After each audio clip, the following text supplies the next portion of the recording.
It was one of those serene Thursday afternoons when the outside world seemed to drift far beyond reach.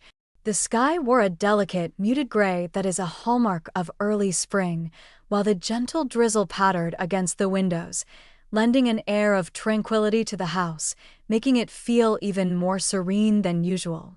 My husband David spent the week away on business in Seattle. He departed 2 days prior, and while I had grown accustomed to his sporadic absences, the ensuing silence invariably required a period of adjustment. I had just brewed a soothing cup of chamomile tea and was nestling into the cozy corner of the living room couch, enveloped in warmth, wrapped in a heavy knit throw that enveloped you like a warm embrace from a cherished memory. A book rested in my lap, one I had attempted to read on 3 separate occasions, yet each time I found myself unable to reach the final page. As I found myself caught between the pages of a book and the gentle cadence of the rain, the doorbell chimed unexpectedly. It took me by surprise. I shall not deceive you. Visitors are a rare occurrence for us during the week, and I was caught off guard by the prospect of anyone arriving. I placed the tea gently on the table and padded softly across the polished hardwood floor in my slippers, glancing through the small side window. Much to my astonishment, it was Daniel, the eldest companion of David from their college days. It had been months since I last laid eyes on him. He resided on the other side of town, making his appearances only when David was present. He had consistently exuded warmth, politeness, and a certain understated charm. Although our moments together were never solitary, his calming presence lingered in my memory vividly. I swung the door open, hastily tucking my hair behind my ear. I likely appeared quite disheveled, devoid of makeup, my hair casually gathered in a loose bun, draped in my coziest yet least flattering cardigan. "Daniel," I remarked, a hint of bewilderment in my voice, yet my demeanor remained open. He offered a subtle, familiar smile, lifting a brown paper bag with a sense of ease. "Hello, Sarah," he said. "I happened to be in the vicinity, collecting a few things, and it struck me that David mentioned your fondness for those almond scones from the bakery close to Fifth. I thought it might be nice to leave a little something behind. I hope that doesn't come across as too strange." My eyes fluttered, taken by surprise. "How incredibly considerate of you." He passed me the bag, and I instinctively stepped aside. "Step inside. The chill outside is bound to give you a cold." He paused for a fleeting moment, as if grappling with the question of its appropriateness. He then stepped in, trembling. He removed his coat and hung it on the hallway hook, a familiar ritual he had performed countless times before. The comfort of it brought a smile to my face. We transitioned into the kitchen. The aroma of freshly baked pastry intertwined with the delicate notes of rain and lavender hand soap. He settled into the modest breakfast table as I poured us each a steaming cup of fresh tea. It all seemed effortlessly familiar, a serene normalcy, yet beneath the surface lingered an elusive essence I struggled to define. A unique form of energy, gentle and unhurried. "You appear to be in good spirits," he remarked gently, accepting the cup from my hands. I chuckled softly, sweeping away non-existent specks from my sleeve. "I appear as though I've spent the morning wrestling with laundry and the thermostat, yet I appreciate your kindness." He let out a soft laugh, maintaining a level of composure that surpasses that of many I've encountered. For the first time in what felt like an eternity, we engaged in a deep conversation, discussing work, the challenges of aging parents, the stories within books, and the fleeting nature of memories, all while reflecting on how swiftly the years seemed to pass us by. At one moment, he recounted a road trip he and David embarked on to the Grand Canyon when they were 22, and I couldn't help but chuckle at the way he narrated the tale, despite having listened to it from David countless times prior. Daniel possessed a contemplative command of language. He possessed a quiet demeanor, understated yet impactful. He took in the world around him, his silence often louder than words. Yet today, he seemed more receptive, more engaged. Perhaps it was due to David's absence. Perhaps it was due to the shared burden of time that we had both been sensing recently. Eventually, our dialogue meandered into more intimate realms. He inquired about my true state of being, and there was a quality in his voice, soft and accepting, that created a sense of safety, allowing me to open up with sincerity. "I don't know," I murmured softly, cradling the warm mug in my hands. Some days, I find myself convinced that I'm precisely where I ought to be. Yet, on others, it feels as though I'm merely drifting through the motions. He nodded, his eyes fixed on mine. "I understand that sentiment more than I care to acknowledge." A long pause ensued, not awkward or tense, but laden with significance. His gaze lingered a moment longer than necessary, and an unfamiliar flutter stirred in my chest. I averted my eyes, feigning an interest in smoothing out a wrinkle in the tablecloth. "Do you ever wonder," he started, "with great care, we must be cautious not to fall into the trap of settling too easily, driven by habit or the allure of comfort?" I glanced up, momentarily taken aback by his forthrightness. Yet, I pondered the notion that life unfolds through a tapestry of choices, some trivial, others monumental, and perhaps not all of them signify settling. Perhaps some are merely acts of survival. He paused before replying, instead choosing to extend his hand across the table, his palm resting gently over mine. His skin radiated warmth, his touch tentative and soft. I remained still, unflinching. I simply gazed at him, truly gazed, and became acutely aware of all that had transpired, a line that was never drawn. The air was thick with the unsaid, a palpable tension that lingered in the space between them. Outside, the rain continued its gentle descent, a soothing backdrop to their shared silence. It was a moment stripped of pretense, devoid of grand gestures. Just two souls, intertwined by history, navigating the delicate dance of connection. He retracted his hand with care, a silent acknowledgement of boundaries, and a faint smile flickered across his face. Apologies hung in the air, unspoken yet understood. "Line. You didn't," I said, my voice barely rising above a whisper. "I just wasn't expecting." "I know," he replied. We finished our tea in a comfortable silence, the atmosphere now gentler, as if something unspoken had been acknowledged and released. As he stood to leave, he regarded me with a softness I hadn't encountered in ages. "Thanks for the tea and the company." "Thanks for the scones," I replied with a smile. And then he was gone, the door clicking softly behind him, leaving me there with the delicate scent of almond and rain lingering in the air, and a heart that felt a touch heavier, yet also more alive. The following morning, I rose earlier than I typically would. The bed seemed too expansive without David beside me, though after 26 years of marriage, those moments of solitude were not new. Yet today it felt distinct. My thoughts were not consumed by David. They weren't even occupied by the lengthy list of errands I had hastily jotted down in my planner the previous night. Instead, they wandered to Daniel, to that unexpected exchange, the warmth of his hand, the way his gaze lingered just a heartbeat longer than it should have. I sat by the window with my coffee, observing the sunrise as it unfurled across the horizon. Muted pinks and soft oranges blended seamlessly, casting a gentle glow over the backyard, where the trees still glistened from the remnants of last night's rain. It should have been a tranquil moment, yet my heart tugged me back to that kitchen, to the warmth of his hand resting over mine, to the unspoken words that lingered in the air, somehow still connecting us. Why did it haunt me? Was it the ache of longing to be truly seen? David and I had been ensconced in the quiet cadence of enduring unions, the sort where affection remains, albeit muted. He was attentive. He fulfilled his duties. He reached out. Yet, it had been ages since tenderness graced our connection.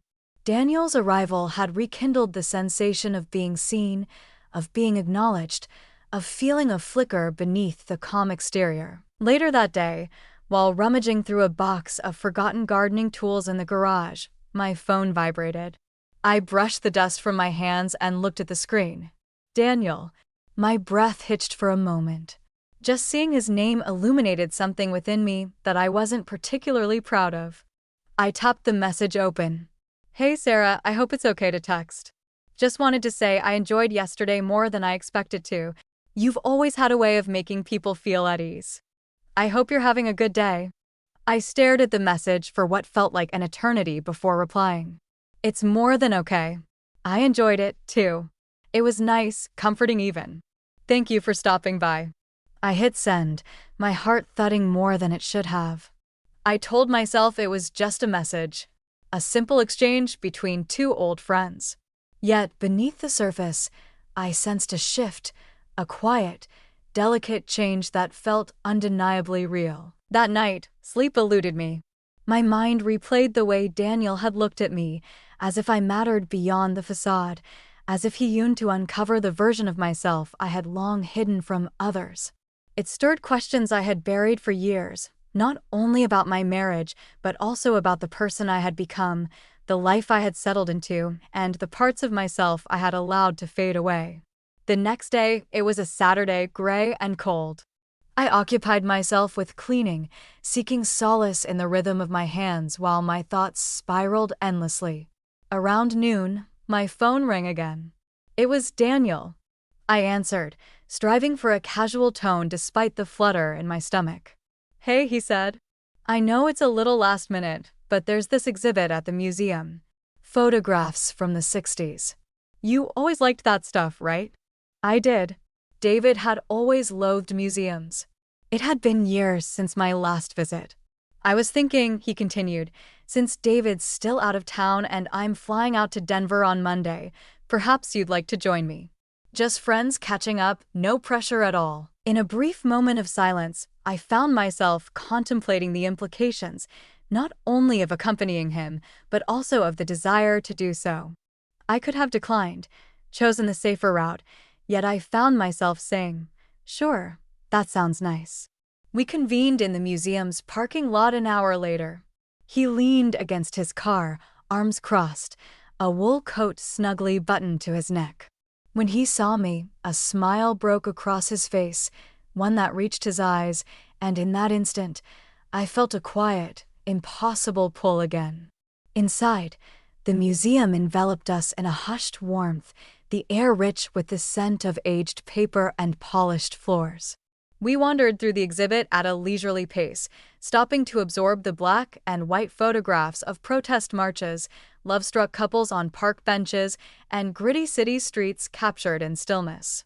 Our words were few, yet that silence spoke volumes. Occasionally, he would steal a glance my way, not with expectation, but with a shared understanding.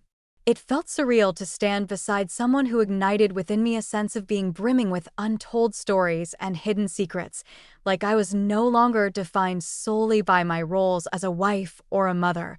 I had reclaimed my identity as a whole person. Afterward, we strolled to a nearby cafe, settling into a corner booth adorned with chipped wood and an assortment of mismatched mugs.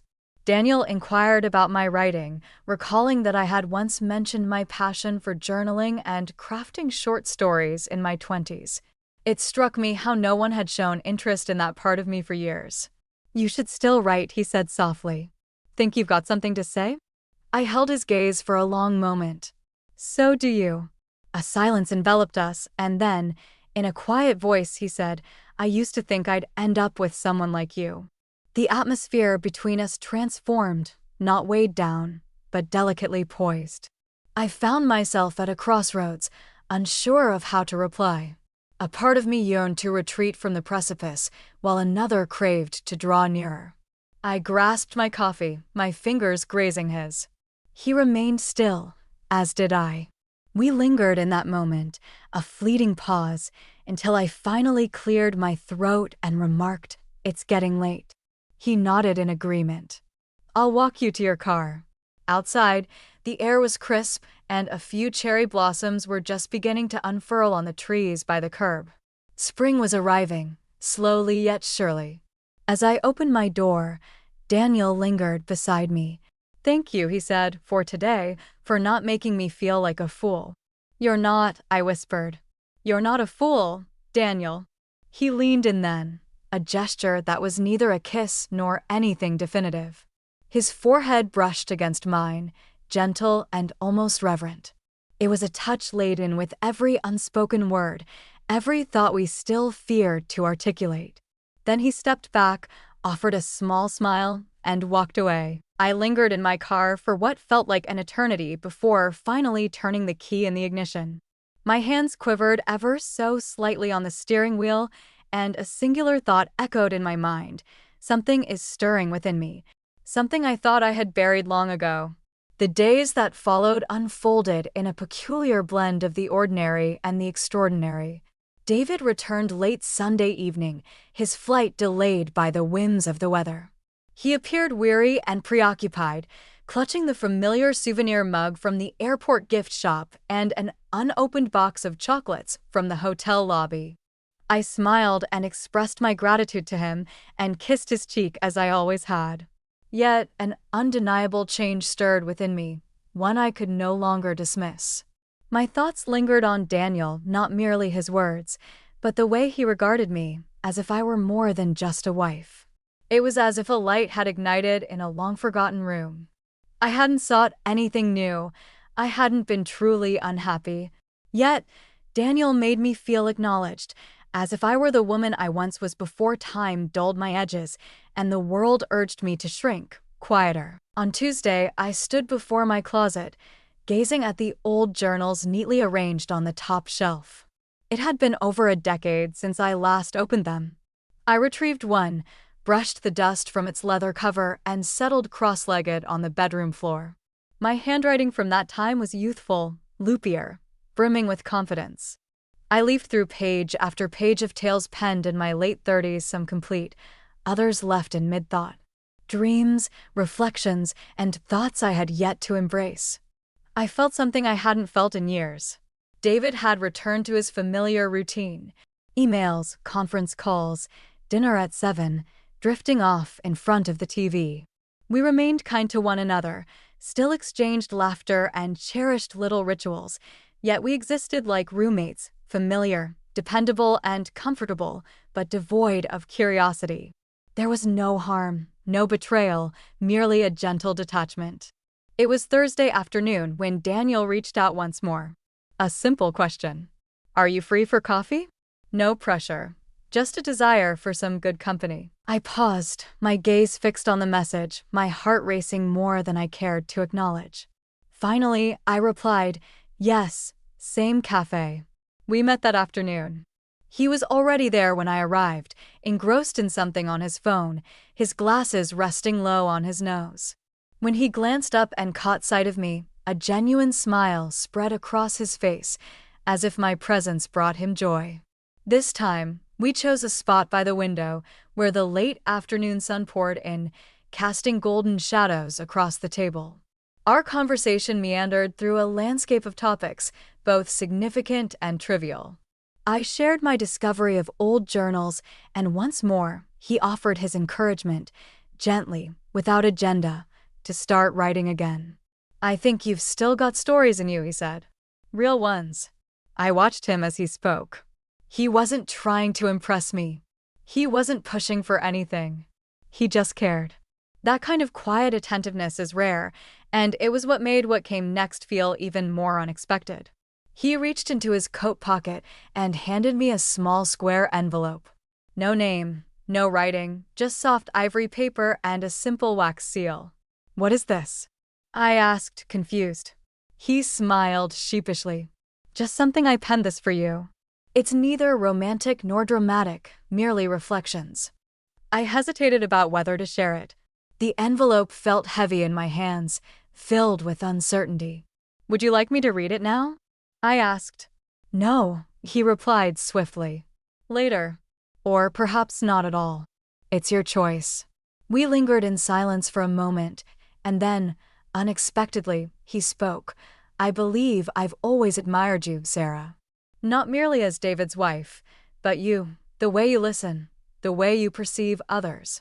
I cast my gaze downward, feeling flustered.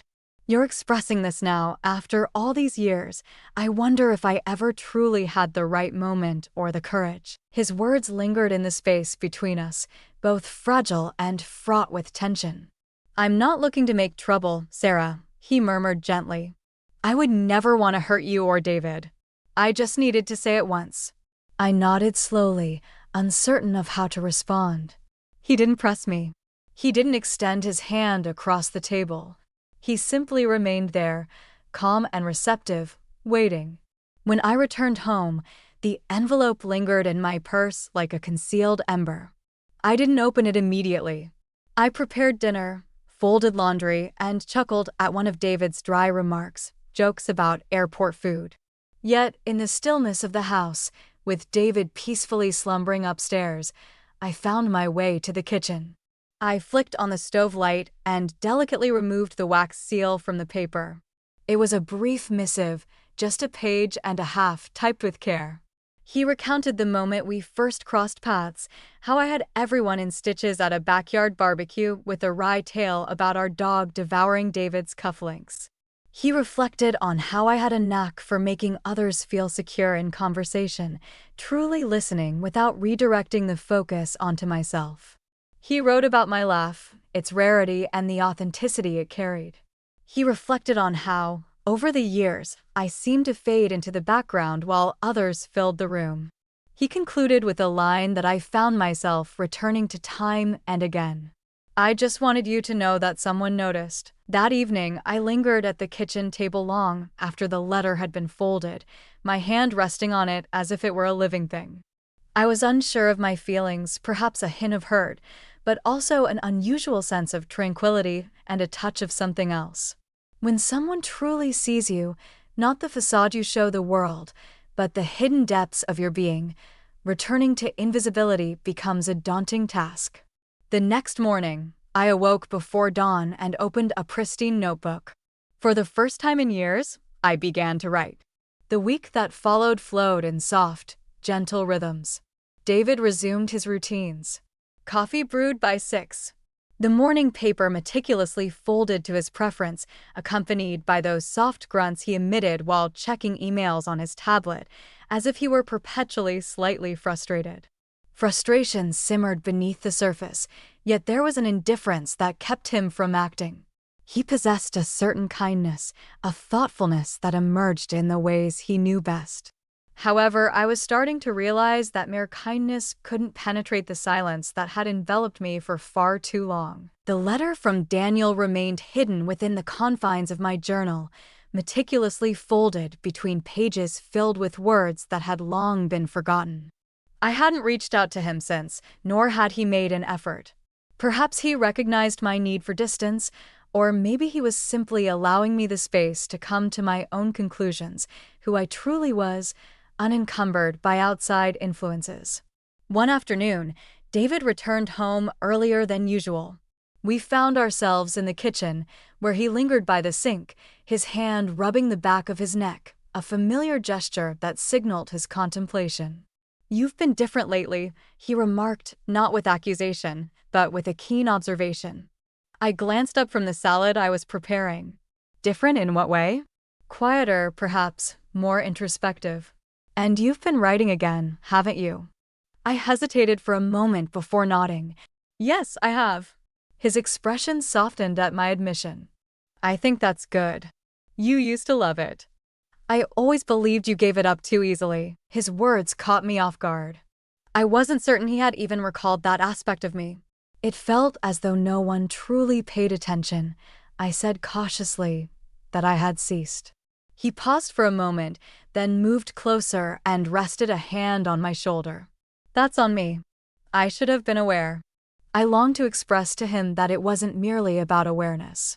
It was about being recognized not just as the wife of the person who crafted grocery lists and remembered birthdays, but as an individual with layers still revealing themselves. Someone with questions, longings, moments of doubt, and dreams still unclaimed lingered in the air.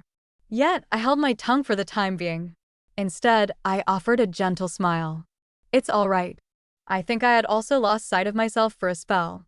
That night, as we lay in bed, he reached for my hand. It wasn't driven by passion or urgency, but rather a sense of comfort. And while it didn't resolve all the questions swirling in my mind, it served as a reminder that relationships aren't solely defined by grand gestures. Sometimes they thrive in the stillness, even when the path ahead remains uncertain. The following weekend, I found myself driving through town alone. I ended up near the park where Daniel and David used to play softball every summer, back when we were all younger and time felt endless. I hadn't intended to go there. Perhaps it was muscle memory or something deeper. I pulled into the gravel lot and parked beneath a sycamore tree.